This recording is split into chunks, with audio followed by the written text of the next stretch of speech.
Bapak Ibu juga anak-anak yang dirahmati Allah Subhanahu wa taala. Alhamdulillah kita semua bersyukur kepada Allah Subhanahu wa taala atas karunia dan juga rahmat-Nya yang Allah curah limpahkan kepada kita, khususnya di pagi hari ini di mana Allah masih menggerakkan hati kita dan juga memudahkan langkah kaki kita untuk sama-sama menjawab dan juga memenuhi panggilan Allah Subhanahu wa taala. Kita berharap dan berdoa semoga sekecil apapun langkah kaki kita menuju rumahnya menjadi bagian dari langkah yang insya Allah akan menyelamatkan kehidupan kita semuanya kelak ketika kita semua berkumpul dan juga berjumpa dengan Allah Subhanahu wa taala. Salawat serta salam semoga senantiasa tercurah limpah kepada junjungan alam baginda Nabi Muhammad sallallahu alaihi wasallam, di mana salawat-salawat yang selalu kita panjatkan dan juga sunnah-sunnahnya yang terus-menerus kita coba hidupkan, mudah-mudahan menjadi sebuah harapan di mana kita semua akan digolongkan ke dalam bagian umatnya yang mudah kita syafaatnya kelak di yaumul kiamat nanti. Amin ya Allah ya rabbal alamin. Hadirin yang dimuliakan Allah Subhanahu wa taala, mengawali kajian kita di pagi hari ini terkait dengan Al-Quran. Secara spesifik saya diminta untuk berbicara tentang ilmu qiraat. Suatu ketika Umar bin Khattab radhiyallahu ta'ala anhu mengatakan bahwa aku mendengar Hisham bin Hakim bin Hizam membacakan surah Al-Furqan, di mana bacaannya itu tidak seperti bacaan surah Al-Furqan yang aku hafal, kata Umar bin Khattab. Rasulullah juga pernah membacakan kepadaku bagaimana surah Al-Furqan. Apa yang dibacakan oleh Hisham itu, kata Umar bin Khattab, itu tidak sesuai dengan apa yang aku dengar langsung daripada Nabi Muhammad sallallahu alaihi wasallam. Hampir-hampir saja, kata Umar bin Khattab, aku bahasa katanya melabaknya. Tetapi kemudian aku menahan diri sampai Hisham menyelesaikan bacaan surah Al-Furqan.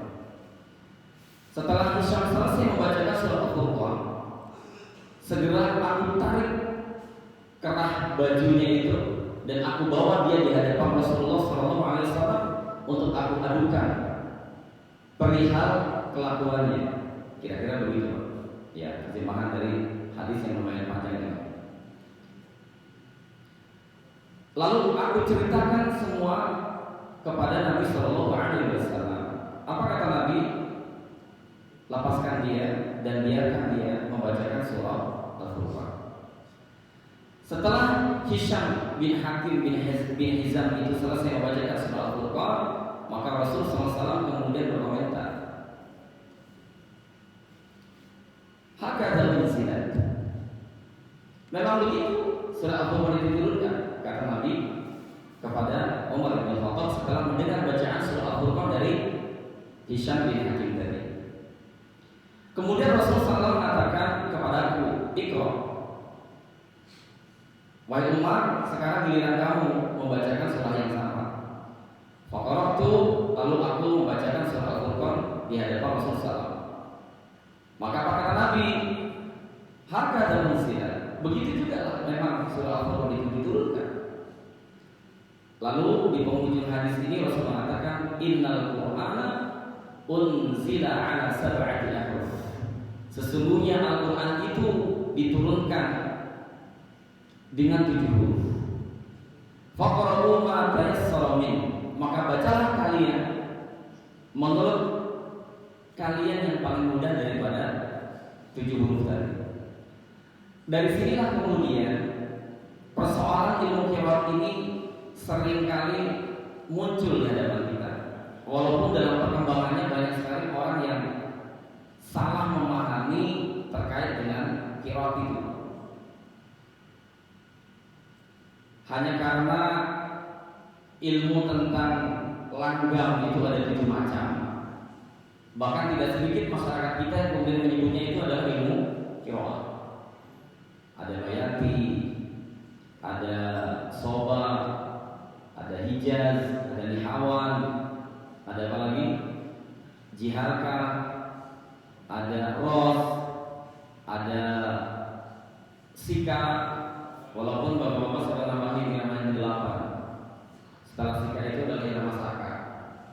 Saka ingat, saka hawiong, saka rebelewet, gitu ya. Tepuguh, kadang-kadang mulai dari mana, berhentinya di mana, gitu ya. Yang penting makan, baca Al-Quran, itu semangatnya, ya. Nah, sekali lagi tidak sedikit orang yang menyebutkan bahwa 7 macam lagu di dalam baca Al-Quran inilah yang disebut dengan ilmu qiraat. Padahal tidak demikian. Kita soroti kalimat ini dari Nabi SAW. Innal Qur'ana unzila ala sab'ati ahrufin. Sesungguhnya Al-Quran itu diturunkan atas 7 huruf. Jadi dari awal jamaah sekalian yang dirahmati Allah SWT, ulama pun juga berbeda-beda pendapat ternyata terkait dengan pengertian dari 7 huruf ini. Ada yang menyebutkan 7 huruf itu akhirnya adalah 7 qiraat. Ya. Tetapi ada juga yang tidak sepakat. Kenapa? Karena ilmu qiraat itu baru dikenal pada abad kedua. Seperti halnya Rasulullah SAW. Sementara Rasulullah mengatakan unzila ala sab'ati ahruf itu semenjak pertama kali Al-Quran diturunkan kepada Nabi Muhammad SAW. Jadi ada jeda yang cukup panjang gitu, antara ilmu qiraat yang dikenal oleh masyarakat Muslim dengan penyebutan 7 huruf yang dimaksud oleh Rasulullah SAW. Ya. Maka dari sekian banyak pendapat nantinya yang paling arjah, yang paling dekat itu adalah 7 lahjah atau 7 dialek.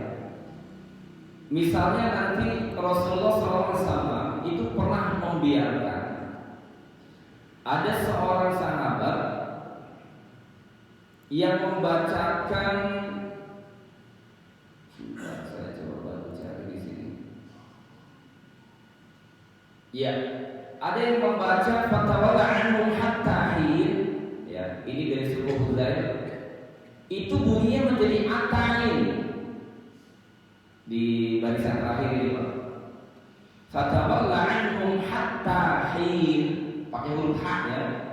Tapi ada satu suku di Jazirah Arab itu membacanya bukan dengan huruf H, tapi dengan huruf Ain. Fatawalla anhum hatta hin. Dan Rasulullah membiarkan itu. Kira-kira kenapa Rasulullah membiarkan? Karena Rasulullah tahu dari suku itu nggak biasa menyebutkan huruf H. Sama halnya kayak orang Mesir misalnya hari ini, itu mereka nggak nyebut kalau baju yang kita pakai ini Pak, namanya komis ya, komis atau gamis. Kalau gamis itu dari orang Mesir gitu, karena huruf kof itu orang Mesir bisa menyebutnya go, gitu, ya. Jadi Al-Qari'ah itu orang awam Mesir ya Al-Borina. Maka kalau kita melihat ya sekilas, kenapa Rasulullah membiarkan fatwalla anhum hatta hin? Karena Rasulullah tahu bahwa suku Huzail itu membacanya atain. Jangan-jangan kalau Rasulullah tahu cara orang sudah membaca Al-Quran juga dibiarkan. Alam taro kaifa fa'ala rabbuka. Dan memang begitu orang sudah membaca hurufnya. Wallahu a'lam bishawab. Ya. Tapi memang Rasulullah SAW itu adalah orang yang sangat bijak, Pak. Ya. Orang yang sangat arif. Sehingga Rasulullah betul-betul memahami kondisi umatnya. Dan Rasulullah tidak pernah menginginkan agar umatnya kesulitan. Saya ngajar Al-Quran dari tahun 2001, Pak. Ada seorang ibu cukup lama belajar dengan saya bertahun-tahun. Ketika baca surat Az-Zalzalah ya juljila lagi gitu ya. Idza juljilatil ardu jiljalaha. Sebagai gurunya, karena saya mengajar cukup lama tuh agak miris juga Pak. Ini kok ibu nggak bisa huruf saya? Apakah saya gagal ngajarinnya gitu kan? Bu coba. Ibu ikuti saya ya. Siap Ustaz. Selama ini juga saya ikut Ustaz. Coba ibu za. Si ibu bilang ja. Bu, coba pelan-pelan ikuti saya ya. Si ibu bisa ikuti coba. Bagus nih, 1 poin. Sekarang saya bilang Bu, coba ikuti ya pelan-pelannya. Za. Apa kata si ibu? Ja. Awalnya udah bagus Pak, tapi begitu di ujung keluarnya belum jim lagi gitu, ya. Saya terus berpikir gimana caranya menaklukkan lidah si ibu ini kan. Oke Bu, sekarang coba. Ibu kan hafal huruf alfabet A, B, C, D, hafal Ustaz. Di ujungnya apa? X, Y, Z kan? Oh iya, maksud Ustaz gimana? Iya, huruf Z itu kira-kira Bu, kira-kira walaupun nggak mirip, itu seperti huruf Z. Oh, atau Ustaz bilang dari tadi itu. Ya coba X, Y, Z. Hampir Ustaz. Coba X, Y, Z. Z doi Pak, bukan Z. Ongkos yang bilang dari tadi ya, ternyata Z gitu ya. Jadi sudah gimana juga si ibu ini ida jujila lagi. Jangan-jangan saya menduga kalau Rasulullah melihat si ibu ini baca Al-Quran, akhirnya kan memang si ibu itu baca Al-Quran gitu ya. Allah akan bisa. Guru saya pernah bilang begini Pak, ya profesor. Bahkan ketika ada orang Sunda yang baca Al-Quran, alam taro kaifa fa'ala rabbuka bi ashabil fil. Jangan kau kira bahwa baca Al-Quran itu tidak bersumber dari Rasulullah. Yang kayak gitu tuh dari Rasulullah.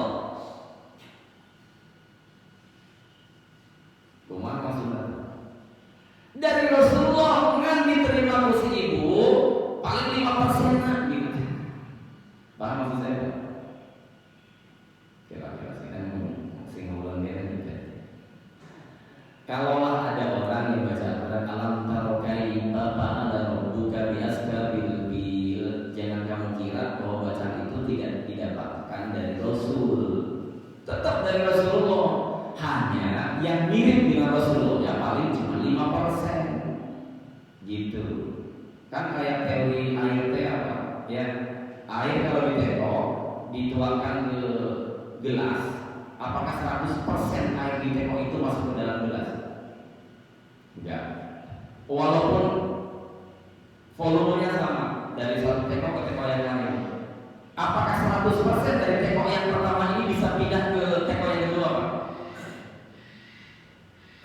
Kan tidak. Mesti ada yang nempel kan di teko yang pertama kan.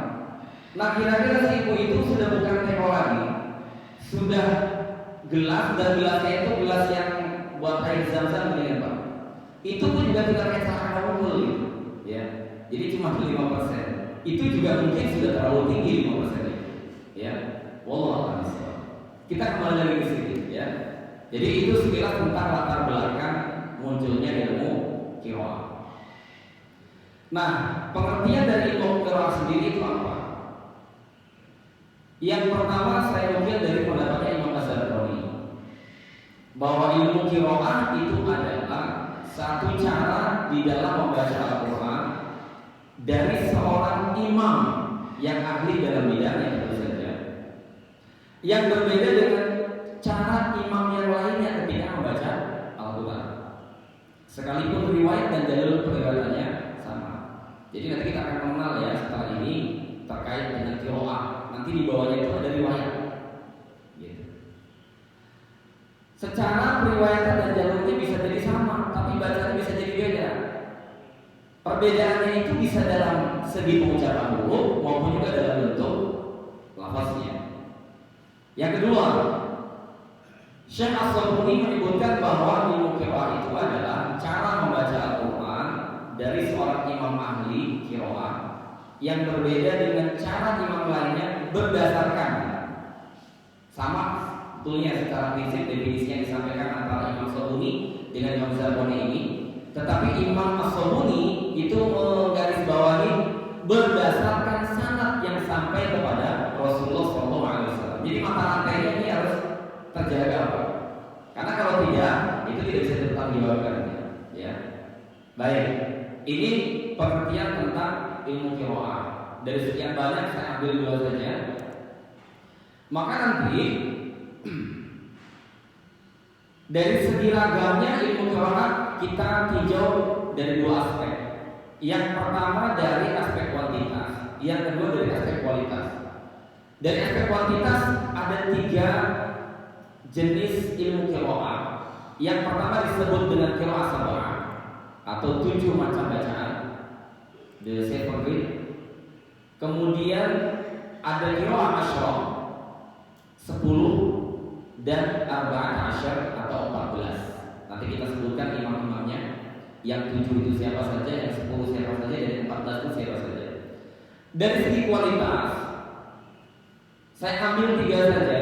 Yang pertama itu riwayatnya mutawatir. Yang kedua riwayatnya ahad, dan yang ketiga itu maudhu atau syadz. Mutawatir sebagaimana Bapak pernah mendengar atau mengenal dalam ilmu hadis, ya. Hadis dikatakan mutawatir itu kalau dia diriwayatkan oleh sejumlah banyak orang dalam setiap generasinya. Rasulullah berbicara ditangkap oleh sahabat, kira-kira gitu ya. Dari sekian banyak sahabat ini kemudian meriwayatkannya lagi kepada tabi'in gitu. Banyak jumlah tabi'innya yang juga menerima riwayat itu. Diturunkan lagi kepada tabi'in. Tabi'in 1, 2, 3, 4, 5, 6, 7, kira-kira gitu, ya. Terus setiap generasinya itu banyak yang meriwayatkannya. Sehingga ulama mengomentari riwayat yang mutawatir itu tidak mungkin ada sebuah kesepakatan untuk melakukan kebohongan di sana. Karena kalau ada upaya kebohongan, ya, karena sekian banyak orang yang meriwayatkannya, kan langsung terdeteksi, Pak. Langsung terketahui gitu. Wah, ini nggak benar nih bacaannya, gitu kan. Nah, ini ilmu mutawatir, ya. Maka dari ragam bacaan qiraat yang pertama dari segi kualitas itu adalah riwayat mutawatir. Yang kedua, kebalikannya dari mutawatir. Kalau tadi itu banyak yang meriwayatkannya, kalau ahad itu yang meriwayatkannya limited, terbatas sekali. Bisa jadi bahkan 1 orang yang meriwayatkannya, ya. Maka dalam ilmu hadis juga ada yang menerima keberadaan hadis ahad, ada yang menolak keberadaan hadis ahad.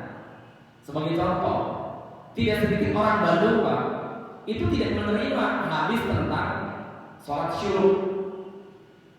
Karena dipandangnya hadis tentang sholat syuruk itu hadisnya ahad, bahkan gharib, gitu, ya. Makanya jangan heran kalau kita ngajak tradisi untuk syurukan gitu, ada orang yang nggak mau. Bisa jadi dia memahami enggak, karena hadisnya ahad. Hadis ahad tidak diterima menurut kelompok tersebut, gitu, ya. Nah, begitu juga di dalam periwayatan Al-Quran, ya. Nah, kalau yang ketiga jelas, Pak. Yang ketiga jelas ini maudhu atau syadz. Riwayatnya palsu, tidak dikenal. Biasanya yang bawanya adalah orang-orang yang munkar, ya. Baik, sekarang kita lihat yang 7 imam tadi dari segi kuantitas, ya, qiraah sab'ah. Itu ada Imam Nafi bin Abdurrahman yang tinggalnya di Madinah. Kemudian yang kedua ini yang paling populer, biasanya kita membaca dengan riwayat beliau ini, Pak, ya, dengan qiraah beliau, yaitu Imam Asim bin Abi Najjar yang berada di Kufah. Jadi aliran Quran kita itu Kufah, Pak, bukan Madinah, ya. Kemudian yang ketiga adalah Hamzah bin Hamid At-Taimi di Kufah juga. Ibnu Amir di Syam, Abdullah bin Kasir, ini namanya sangat masyhur di telinga bapak-bapak, ya. Beliau di Mekah. Kemudian Abu Amir di Basrah dan Abu Ali Al-Kisai di Kufah. Ada 7. Kalau yang asyara di mana? Yang 7 baru saya disebutkan ditambah dengan imam yang 3, yaitu Abu Ja'far Yazid Ibnu Qaqqah di Madinah, kemudian Abu Muhammad Yaqub di Basrah, dan Abu Muhammad Khalaf bin Hisham. Kalau yang 14 gimana? Yang 7 ditambah 3 ditambah dengan 4 imam yang lainnya, ya. Nah, tapi kita biasanya yang paling populer itu adalah qiraah sab'ah. Dan lebih lazim lagi kita mengenalnya dengan Imam Asim. Jadi bacaan Al-Quran kita itu riwayat siapa? Ini kita belum bicara riwayat, Pak. Kita baru bicara qiraah. Nanti di bawah qiraah itu masing-masing yang paling masyhur itu ada 2 imam lagi yang meriwayatkannya. Misalnya di bawah Imam Asim itu ada Imam Hafiz. Nah, bacaan Al-Quran kita itu adalah Imam Hafiz berdasarkan qiraahnya Imam Asim. Jadi riwayatnya dari Imam Hafiz, qiraahnya dari Imam Asim. Ya. Nanti ada Imam Warash di bawahnya Imam Nafi. Ya. Imam Warash itu kalau kita baca surat Al-Baqarah ini Pak. Dzalikal kitabu la raiba fihi hudan lil muttaqin. Kalau Imam Warash, dzalikal kitabu la raiba fihi hudan lil muttaqin alladzina yu'minuna bil ghaibi wa yuqimuna as-salata wa mimma razaqnahum yunfiqun. Kalau Imam Warash, alladzina yu'minuna bil ghaibi wa yuqimuna as-salata wa mimma razaqnahum yunfiqun. Ada beda atau sama aja? Ada beda ya? Nanti kita tunjukin ya. Baik. Nah, ini dari ragamnya. Baik, sekarang bagaimana supaya qiraat itu dari segi kualitasnya diterima? Ya. Yang pertama harus bersesuaian dengan kaidah bahasa Arab. Kalau bertentangan dengan kaidah bahasa Arab, jelas tidak masuk akal. Kenapa? Karena Allah berkali-kali tegaskan dalam Al-Quran, Inna anzalnahu Qur'anan Arabiyyan la'allakum ta'qilun. Inna ja'alnahu Qur'anan Arabiyyan la'allakum ta'qilun. Atau di surah Maryam, surah Dukhan di 2 ayat yang terakhir, fa inna yassarnahu bilisanika. Ya. Maka sesungguhnya kami memudahkan Al-Quran itu dengan bahasamu Muhammad, yaitu bahasa Al-Quran, bahasa Arab maksudnya. Ya. Jadi agar qiraat itu diterima, tentu yang pertama harus bersesuaian dengan kaidah bahasa Arab. Walaupun ada kaidah bahasa Arab yang tidak sanggup menjangkau bahasa Al-Quran, Pak. Ya, misalnya di mana? Kita buka surah An-Nahl. Boleh Bapak kalau ada Quran dibuka An-Nahl ayat 78. Ya. An-Nahl ayat 78. Saya coba cari kata Qurannya ya.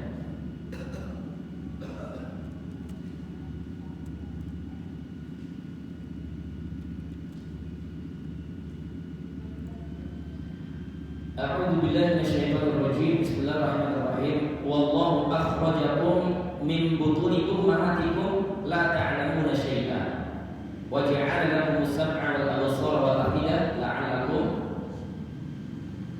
apa?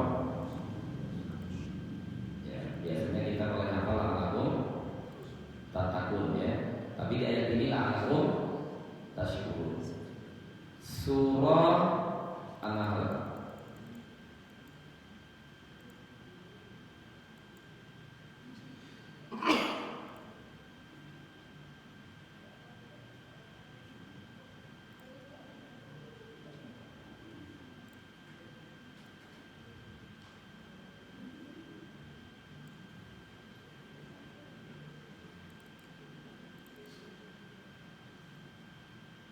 Ya. Ada kalimat wallahu akhrajakum min butuni ummahatikum la ta'lamuna syai'an wa ja'ala lakum as-sam'a wal absara wal afida la'allakum tashkurun. Allah mengeluarkan kalian dari rahim ibu kalian dalam keadaan tidak tahu sesuatu apapun. Perhatikan kalimat berikutnya, Pak. Wa ja'ala lakum as-sam'a wal absara wal afida. Lalu Allah menjadikan untuk kalian itu pendengaran, penglihatan dan juga hati. Nah, ini biasanya kalau anak pesantren mengenal begini, Pak. Kalau ada huruf athof, maka harus ada kesejajaran antara atofnya dengan maktufnya, ya, yang diatofkan. Maksudnya gimana? Kalau yang dijelaskan sebelumnya itu adalah muzakkar maskulin, maka setelah huruf atof itu juga harus muzakkar atau maskulin. Kalau yang sebelumnya itu mufrad, maka setelahnya juga harus mufrad. Kalau bentuknya tunggal, maka kalimat setelahnya harus tunggal. Kalau sebelumnya musanna dua, maka berikutnya juga harus musanna atau dua, dan begitu seterusnya, ya. Maka ada ayat yang lain, Pak. Di surah Al-Isra disebutkan, Inna sam'a wal basara wal fu'ada ulaika kana anhu mas'ula. Ya. Kalau di surat Al-Isra itu bentuknya tunggal semua, itu konsisten dengan kaidah bahasa Arab. Inna sam'a, sesungguhnya pendengaran dalam bentuk mufrad tunggal. Wal basara juga tunggal. Ya, bentuknya itu singular gitu, ya. Wal fu'ada juga sama, bentuknya singular, tunggal. Maka berarti dia ikut dengan kaidah bahasa Arab. Inna sam'a wal basara wal fu'ada ulaika kana anhu mas'ula. Tapi di ayat ini enggak begitu. Inna sam'a itu bentuknya mufrad, tunggal, singular. Tapi begitu masuk wal absara itu bentuknya plural, bentuknya jamak. Begitu juga wal afidah bentuknya plural juga, bentuknya jamak. Nah, ini kira-kira kenapa bisa begitu? Ya. Nah, banyak orientalis barat karena dia hanya berpegang teguh kepada kaidah bahasa Arab, mengatakan bahwa Al-Quran tidak konsisten, tidak mengikuti kaidah bahasa Arab, ya. Padahal kaidah bahasa itu pun juga boleh jadi diturunkan dari pengamatannya terhadap Al-Quran itu sendiri, ya. Nah, lalu gimana ketika kita mendapati, ya, tuduhan orientalis bahwa Al-Quran tidak mengikuti kaidah bahasa Arab, maksudnya pada beberapa ayat ditemukan inkonsistensi, begitu, ya. Ini sebetulnya bukan Al-Quran yang tidak mengikuti kaidah bahasa Arab, tetapi kaidah bahasa Arab yang dibuat oleh manusia tidak sanggup menjangkau keluhuran bahasa Al-Quran, ya. Baik, sekilas begini, Pak. Bukan kajian kita sebetulnya, tapi nggak apa-apa. Ketika Allah meminta pertanggungjawaban kepada manusia, ya, ulaika kana anhu mas'ula, itu bahasanya dia singular tuh. Sesungguhnya setiap pendengaran, setiap penglihatan, dan setiap hati dari semuanya itu akan diminta pertanggungjawabannya di hadapan Allah. Ya, jadi kalau bicara tentang pertanggungjawaban itu satu-satu, Pak, maka nggak bisa diwakilin tuh, ya. Tapi kalau bicara potensi yang Allah berikan kepada manusia, sebagaimana disebutkan di surat ini, surah An-Nahl ayat 78, wallahu akhrajakum min butuni ummahatikum la ta'lamuna syai'an. Allah mengeluarkan kalian atau melahirkan kalian dari rahim ibu kalian dalam keadaan tidak tahu apapun. Kemudian Allah berikan, nah, potensi. Apa potensinya? As-sam'a wal absara wal afidah. Satu pendengaran, walaupun dua telinga. Dua telinga kita itu yang didengar telinga kanan sama yang didengar telinga kiri itu sama apa beda, Pak? Sama, ya. Gampangnya begitu. Makanya ketika berbicara potensi pendengaran itu as-sam'a menggunakan bentuk singular, menggunakan bentuk tunggal. Tapi kalau bicara tentang penglihatan itu wal absara menggunakan bentuk jamak. Kira-kira kenapa? Gak usah jauh-jauh. Kalau tadi telinga kanan dengan telinga kiri yang didengar itu sama persis, Pak. Ya. Kalau ada orang yang telinga kanan dengar A, telinga kiri nggak dengar apa-apa, berarti telinga kirinya ada masalah. Ya. Tapi sekarang, Pak, coba, ya, Bapak Ibu sudah biasa membuktikan, kan? Kalau kita lihat dengan mata kiri kita, lalu kita ganti dengan mata kanan kita, itu pasti ada, ya, dalam ilusi kita itu terjadi pergeseran, Pak. Setidaknya itu. Tapi ada juga ulama yang membawa dalam konteks begini. Kenapa Al-Quran ketika berbicara tentang potensi pendengaran itu menggunakan bentuk tunggal, tapi berbicara penglihatan itu bentuknya plural? Begitupun juga hati. Karena ketika Al-Quran turun kepada manusia, dalam hal ini kepada Nabi Muhammad SAW, dan didengar oleh orang-orang di sekelilingnya, pertanyaannya apa? Yang didengar antara orang yang beriman dengan orang yang kufur itu ayatnya beda apa sama? Sama. Makanya dia menggunakan as-sama. Baik itu telinganya orang kafir maupun telinganya orang yang beriman, yang didengarnya adalah ayat-ayat yang sama. Tapi ketika mereka selesai mendengar ayat-ayat itu dengan kalimat yang sama, kira-kira penglihatannya terhadap ayat itu sama apa beda? Makanya Al-Quran menggambarkannya dengan al-absar, karena cara pandang manusia kepada ayat itu tidak akan sama. Jangankan mata orang yang beriman dengan mata orang yang kafir, sama-sama orang yang beriman saja matanya bisa beda. Makanya tidak akan terjadi hanya satu pemahaman terhadap ayat yang sama. Tidak akan terjadi hanya satu bentuk tafsir terhadap ayat yang sama. Karena cara pandang setiap manusia itu berbeda-beda. Belum lagi kalau kita bicara bagaimana cara merasakan ya kehadiran ayat itu di dalam kehidupan mereka.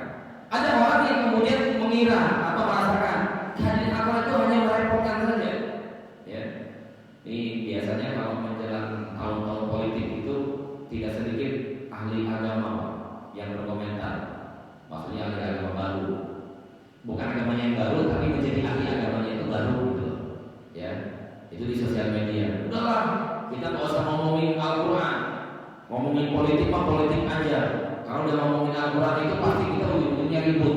Bahkan maaf tidak sedikit yang kemudian left dari keanggotaan di WhatsApp group hanya gara-gara membaca ayat tentang politik.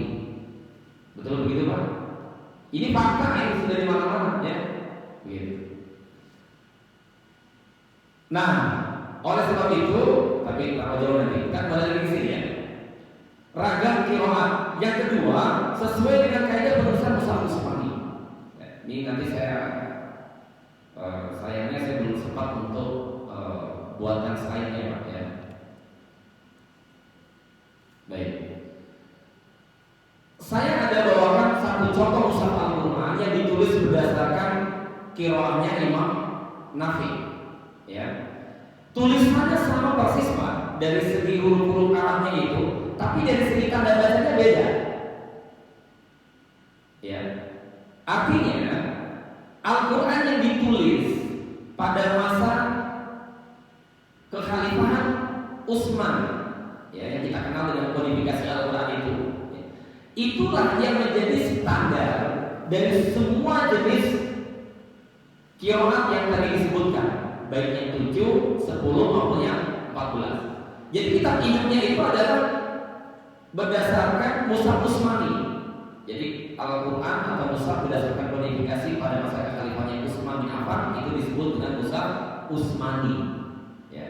Yang kebetulan hari ini Quran yang kita baca itu juga ditulis oleh Syekh Utsman.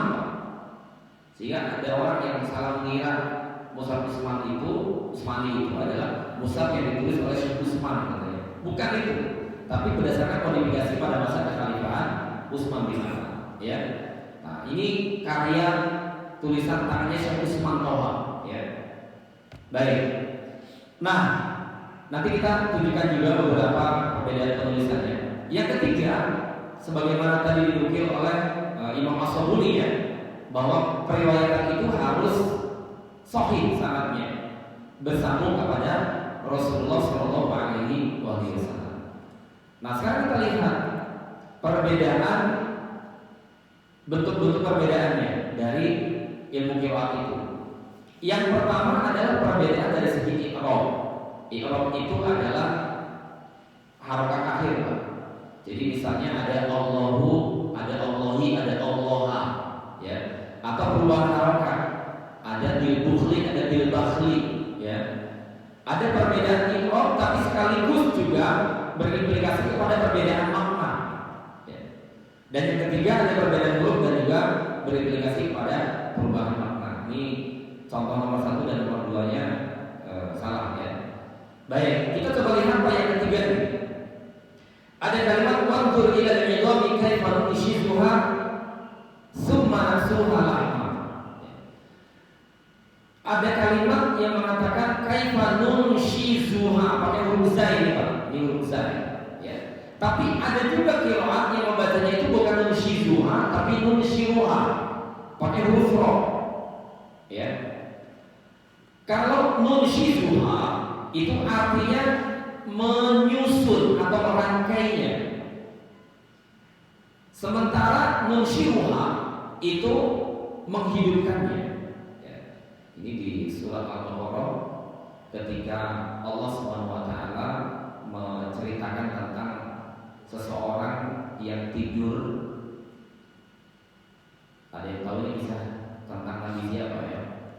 Dia tidur, kemudian dibangunkan oleh Allah SWT, ditanya, sudah berapa lama kamu tidur?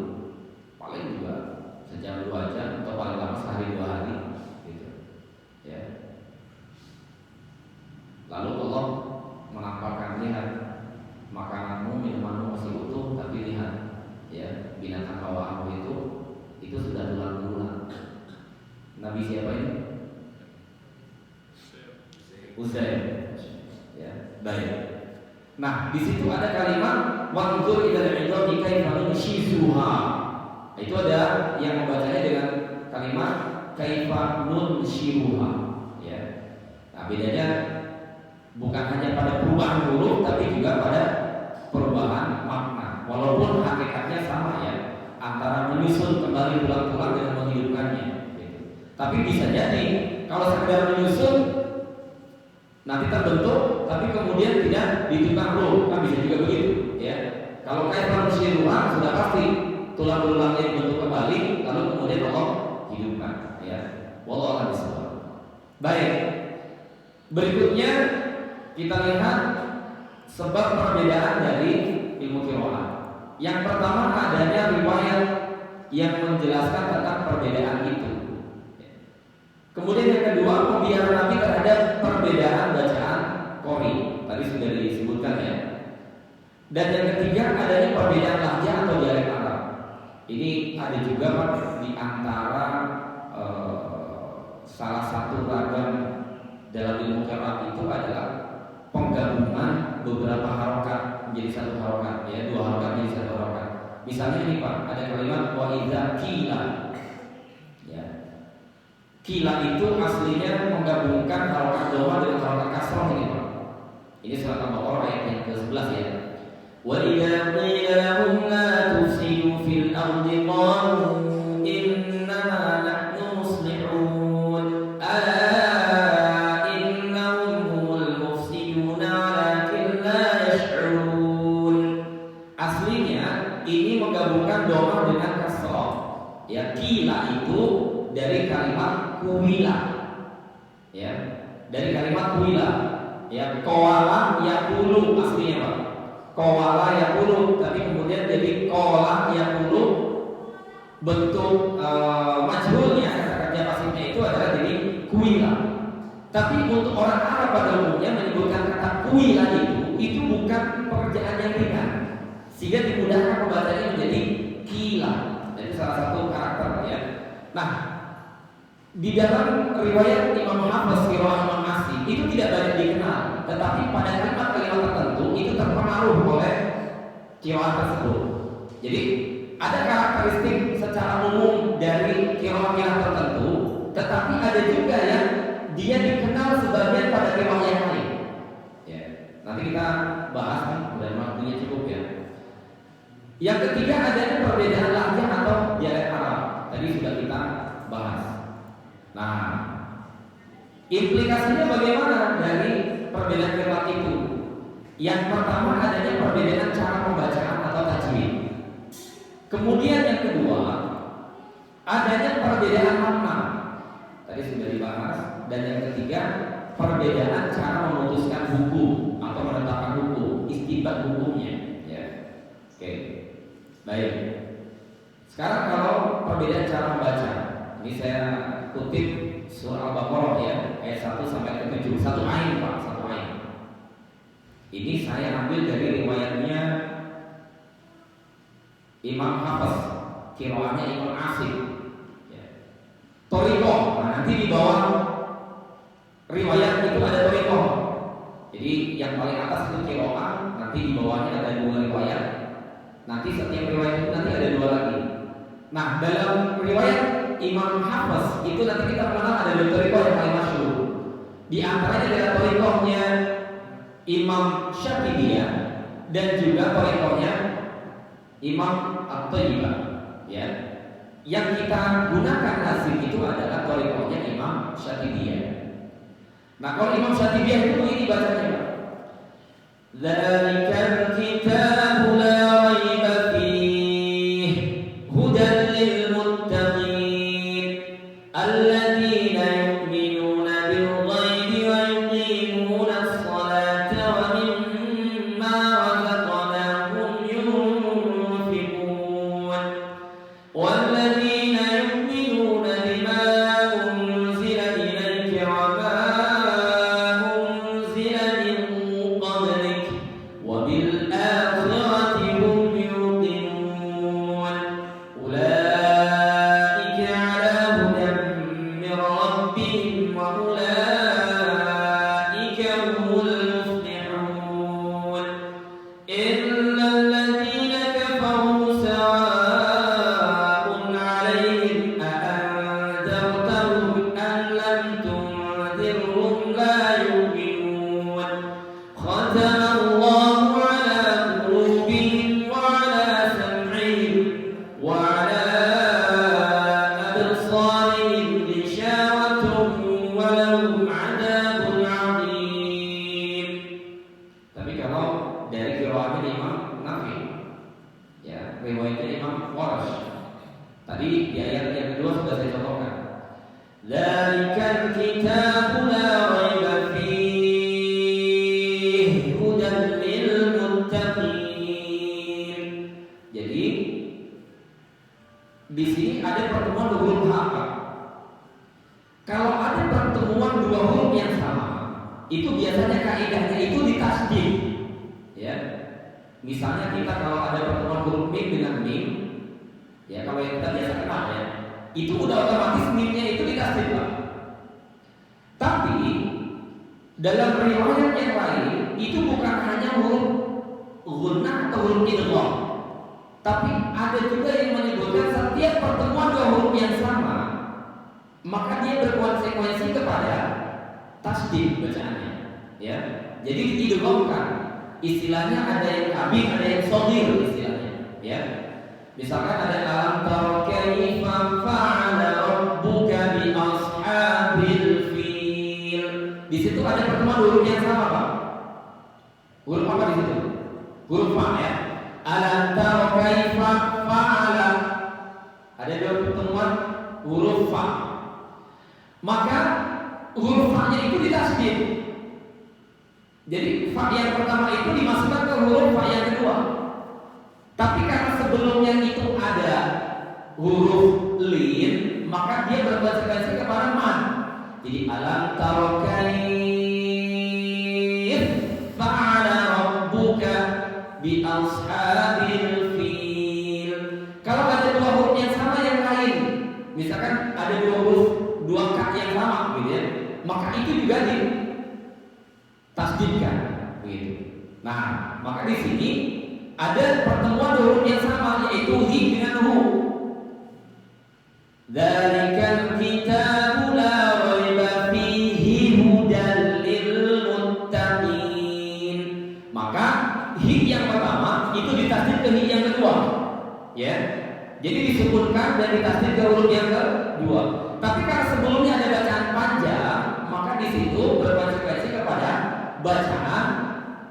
Kalau ada kata panjang ketemu dengan tasdid, ini riwayat kita, Pak. Disebutnya dengan mat apa tuh? Ada bacaan panjang ketemu dengan tasdid. Ghairil maghdubi 'alaihim waladdallin. Itu mat apa tuh?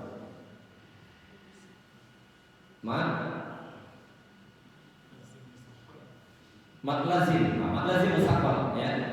Maka fihi hudan itu juga dibaca sama dengan cara ketika Bapak membaca waladdallin, ya. Jadi 6 harokat. Dzalikal kitabu la raiba fihi hudan lil muttaqin.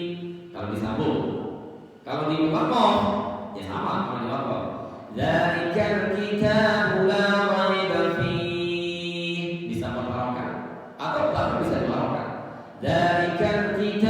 la raiba fihi hudan lil muttaqin. Tapi kalau disambung karena ada dua huruf yang sama, maka yang pertama harus ditasdidkan. Tapi karena ada tasdid di situ sebelumnya mad, maka jadinya mad bertemu tasdid.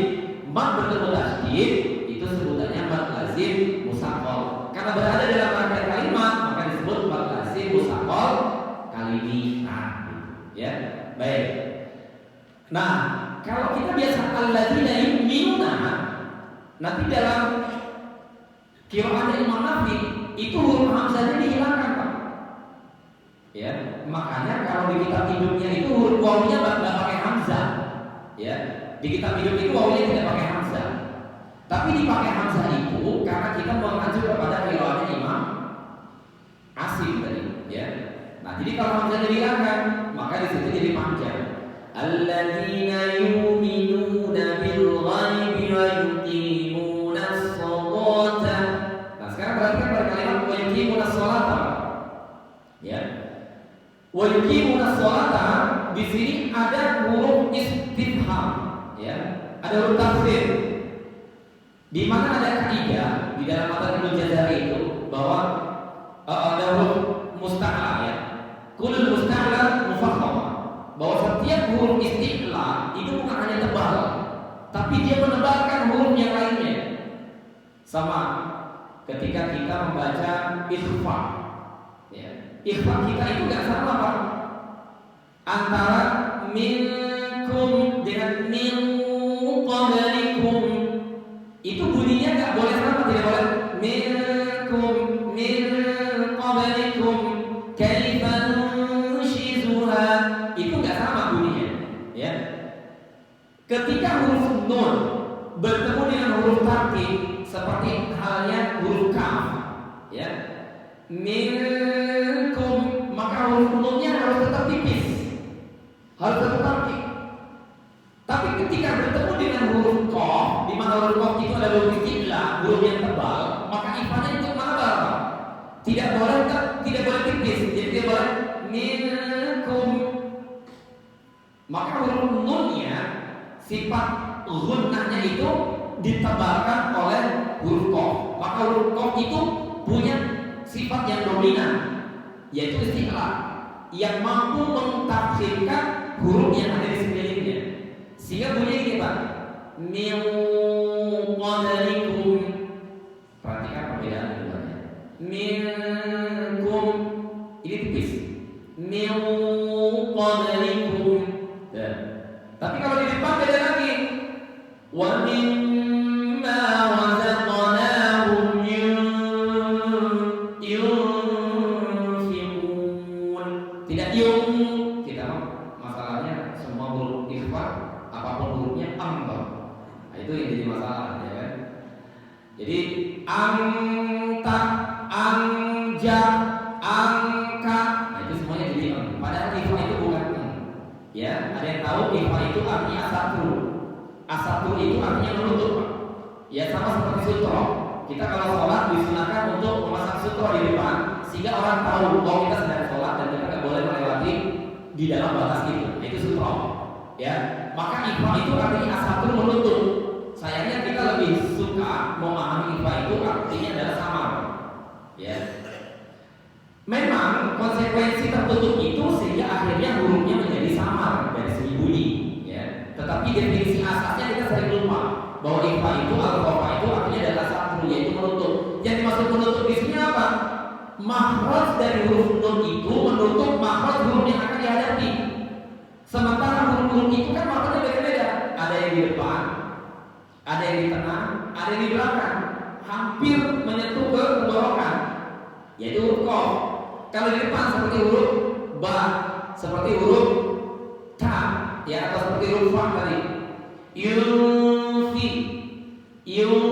konsentrasi bunyinya itu di depan, bukan di dalam mulut, bukan, tapi di depan di bibir. Kenapa? Karena huruf fa keluarnya dari bibir. Wa mimma razaqnahum yun. Coba katakan sama-sama yun. Di depan, bunyinya itu di depan, ya, bukan di dalam mulut. Jadi yunfiqun. Coba. Oke, saya mundur dulu ke belakang. Bedanya antara idhar, idgham dengan ikhfa. Kalau idhar itu, ya, kalau idhar itu Pak, huruf nunnya itu masih berada di tempatnya. Sekarang coba Bapak Ibu katakan sama-sama an. Semua sebutkan an. Misalkan min. Nah, huruf nunnya itu dari mana tuh Pak? Lihat. Ketika kita nyebut an itu lidahnya dari mana? Ke langit-langit ya. Lidahnya nempel ke langit-langit. Min. Sekarang coba katakan minhum. Masih tetap nggak lidahnya? Masih tetap. Itu idhar namanya. Tapi sekarang coba ketika min atau man, ya, atau min ketemu dengan kalimat wali, min waliyin. Yuk semua katakan min waliyin. Kalau disambung Pak bacanya, huruf nun itu sudah masuk ke tempatnya huruf waw. Sekarang coba Bapak Ibu sebutkan awwa. Awwa. Di mana tuh hurufnya waw disebutkan? Di bibir kan? Maka huruf nun yang tadi Bapak Ibu sebutkan di ujung lidah dengan langit-langit itu, sekarang masuk ke rumahnya huruf waw. Miwa. Tapi sifatnya dari huruf nun itu tetap bertahan.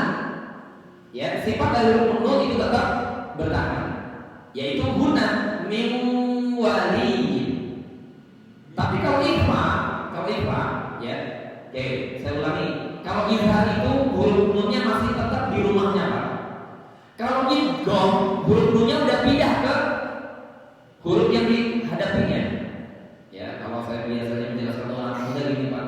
Kalau idhar masih lancar Pak, masih di rumahnya sendiri gitu. Kalau idgham sudah ditikahkan, sudah masuk ke rumah yang baru gitu.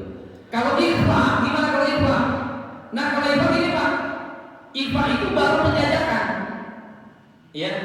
Jadi baru ketok pintu, di depan pintu belum sampai masuk.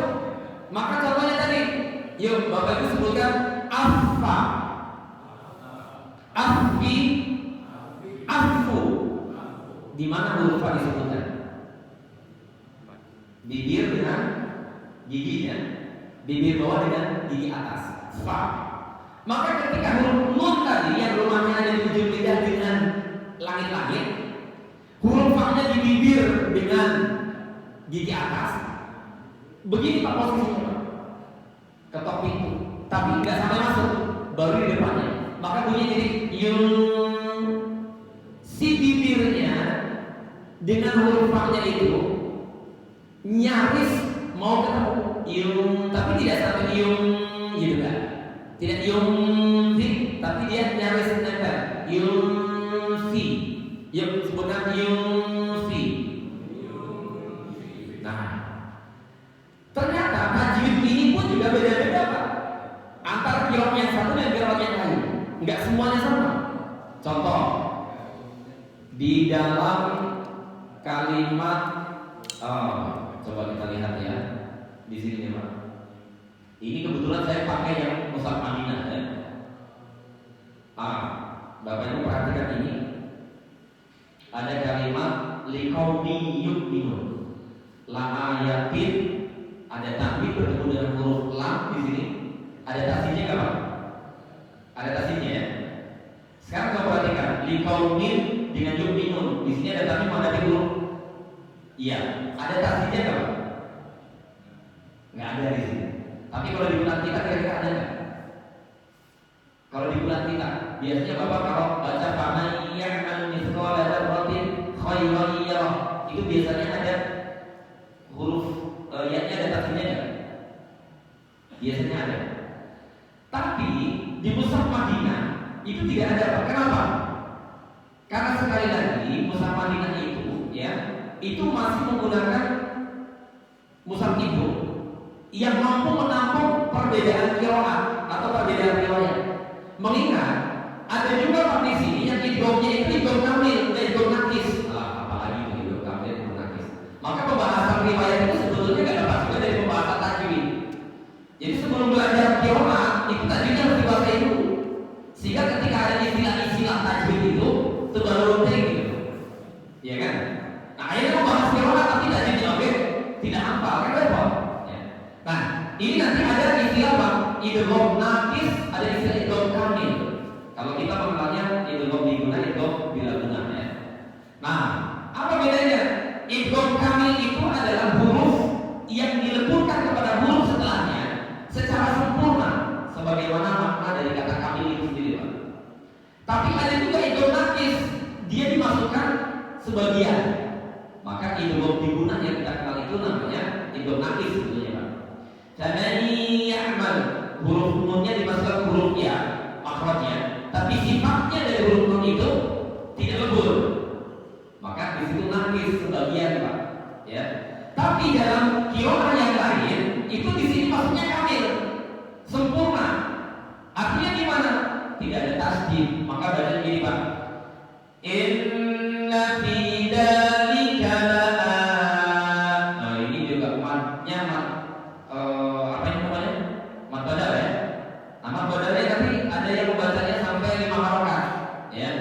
Inna fi dzalika la ayatil liqaumin yu'minun. Jadi kalau ada